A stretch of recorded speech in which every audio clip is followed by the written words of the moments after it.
আসসালামু আলাইকুম। আশা করি সবাই ভালো আছেন, আমিও ভালো আছি। যখন নতুন আলু শেষ হয়ে যাবে, আলু একটু পুরনো হওয়া ধরবে, তখন আলুর চিপস দিতে পারলে খুবই ভালো হয়। আর এমন সময় আমরা সব সময় আলুর চিপস দিই, যেহেতু এবছর আমার আব্বু মারা গিয়েছে সে সময়, এর জন্য তখন আর আলুর চিপস দেওয়া হয়ে ওঠেনি। এখন আলুর দাম, এখন আমাদের দিতে মন চাইছে আলুর চিপস, এর জন্য একদিন সময় বের করে আলুর চিপস দিয়ে নিলাম। চিন্তা করছি এবার নর্মাল আলুর চিপস আর দেব না, অল্প পরিমাণের জিগজ্যাগ আলুর চিপস দিয়ে নেব। এর জন্য আমাদের দরকার এই ম্যাশিং।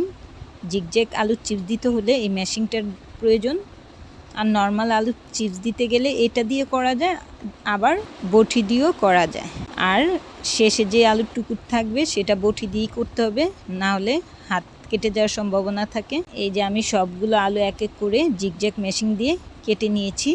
এবার এগুলোকে আমি ভালোভাবে ধুয়ে নিব। আর এদিকে আমি আলু কাটার আগেই চুলার মধ্যে বড় একটা পাতিল পানি দিয়ে বসাই দিছি।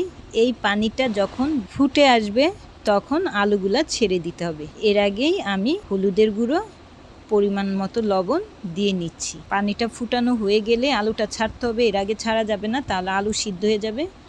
আর আলু চিপস দেওয়ার সময় এটা ভালোভাবে খেয়াল রাখতে হবে, এই আলুগুলো এমনভাবে বয়েল করতে হবে যেন ওভার বয়েল না হয়, আবার অল্প বয়েলও না হয়। ওভার বয়েল হয়ে গেলে আলুর ভর্তা হয়ে যাবে, আর অল্প বয়েল হলে এটা কালচে ভাব থাকবে। এর জন্য এটা বয়েল করার সময় ভালোভাবে খেয়াল করতে হবে, মিডিয়াম অল্প ওভারের মাঝামাঝি বয়েলটা করে নিতে হবে। দেন একটা চালনিতে এটাকে ঢেলে দিতে হবে যাতে পানিগুলো সব ঝরে যায়।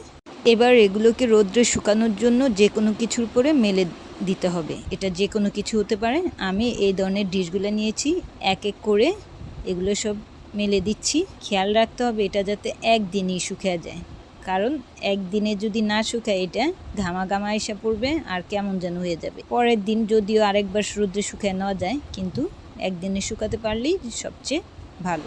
এই চিপসগুলো একদিনে মোটামুটি ভালোই শুকানো হয়েছিল, তবুও আমি আরেক দিন একটু ভালো করে শুকিয়ে নিছি, কারণ একটু ভালোভাবে শুকিয়ে রাখতে পারলে সারা বছর সংরক্ষণ করে রাখা যায় এই চিপসগুলো। এবার এগুলো শুকনো পরিষ্কার বয়মে রেখে দিব, সেটা কাচের হোক আর প্লাস্টিকের হোক, একটা হলেই হবে।